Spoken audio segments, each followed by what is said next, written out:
अगर आपको मेरी वीडियो अच्छी लगे तो चैनल को सब्सक्राइब कीजिए, वीडियो को लाइक कीजिए और अपने दोस्तों के साथ शेयर कीजिए और कमेंट में बताइए आपको मेरी वीडियो कैसी लगी। आइए आज हम जानते हैं पौष मास में पड़ने वाली एकादशी के बारे में, जो पुत्रदा एकादशी के नाम से जानी जाती है। पुत्रदा एकादशी की व्रत कथा क्या है? पुत्रदा एकादशी की व्रत कथा प्राचीन समय में भद्रावती नगरी में सुकेतुमान नामक एक राजा राज्य करते थे।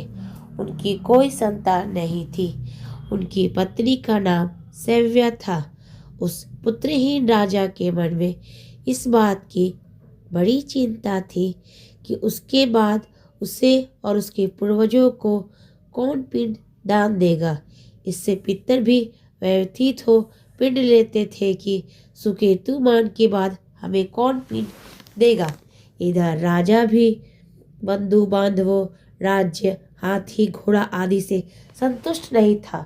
उसका एकमात्र कारण पुत्रहीन होना था। बिना पुत्र के पितरों और देवताओं से ऋण नहीं हो सकते थे। इस तरह राजा रात दिन इसी चिंता में खुला करता था।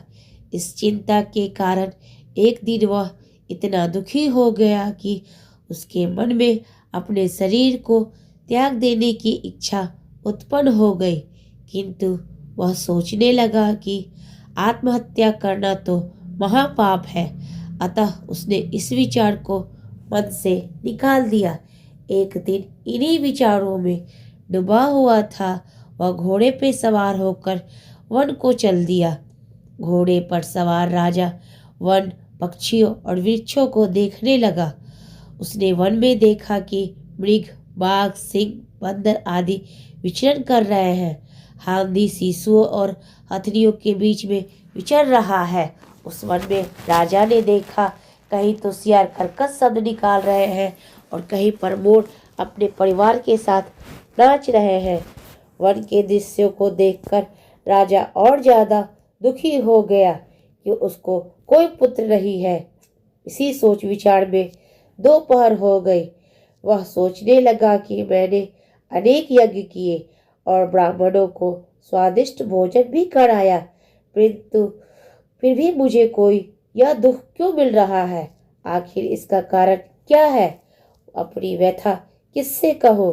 कौन मेरी व्यथा का समाधान कर सकता है? अपने विचारों में खोए राजा को प्यास लगी। वह पानी की तलाश में आगे बढ़ा। कुछ दूर जाने पर उसे एक सरोवर मिला। उस सरोवर में कमल पुष्प खिले हुए थे। सारस, हंस, घड़ियाल आदि जल क्रीड़ा में मगन थे। सरोवर के चारों ओर ऋषियों के आश्रम बने हुए थे। अचानक राजा के दाहिने अंग में फड़कने लगी। इसे शुभ शगुन समझकर राजा मन में प्रसन्न होकर घोड़े के नीचे उतरा और सरोवर के किनारे बैठे हुए ऋषियों को प्रणाम करके उनके सामने बैठ गया। ऋषिवर बोले, हे राजन, हम तुमसे अति प्रसन्न हैं। तुम्हारी जो इच्छा है हमसे कहो। राजा ने प्रश्न किया, हे विप्रो, आप कौन हैं और किस लिए यहाँ रह रहे हैं? ऋषि बोले, राजन, आज पुत्र की इच्छा करने वाले को श्रेष्ठ पुत्र प्रदान करने वाली पुत्रदा एकादशी है। आज से 5 दिन बाद माघ स्नान है और हम इस सरोवर में स्नान करने आए हैं। ऋषियों की बात सुनकर राजा ने कहा, हे मुनियों, मेरा भी कोई पुत्र नहीं है। यदि आप मुझ पर प्रसन्न हैं तो कृपया मुझे एक पुत्र का वरदान दीजिए। ऋषि बोले, हे राजन, आज पुत्रदा एकादशी है, आप इसका उपवास करें। भगवान श्री हरि की अनुकंपा से आपके घर अवश्य ही पुत्र होगा।